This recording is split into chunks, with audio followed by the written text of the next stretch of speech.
మనందరిపైన ఒక గొప్ప బాధ్యత ఉంది. అదేంటి అంటే ఈ రానున్న ఎలక్షన్స్ కోసం మనం ప్రార్థించాలండి. సరైన నాయకుడిని దేవుడు మన కొరకు ఏర్పాటు చేయాలి.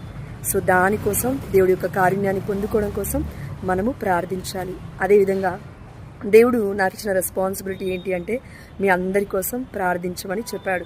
కాబట్టి ఎవరికైనా ప్రార్థన విన్నపం ఉంటే దయచేసి నాకు తెలియజేయండి, నేను తప్పకుండా ప్రార్థిస్తాను.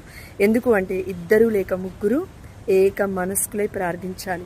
ఒకే చోట లేకపోయినా కనీసం ఒకే మనస్కులమై ప్రార్థిస్తే తప్పకుండా దేవుడు ఆ మనవిని ఆలకించి సమాధానాన్ని దయచేస్తాడు అనే విశ్వాసాన్ని మీకు ప్రకటిస్తూ మనమందరము కూడా అనారోగ్యంతో బాధపడుతున్న బిడ్డల కోసం ప్రార్థిద్దాము.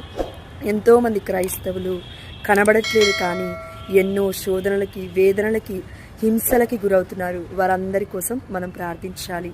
ఇదే మన నుంచి దేవుడు కోరుకుంటూ ఉన్నాడు.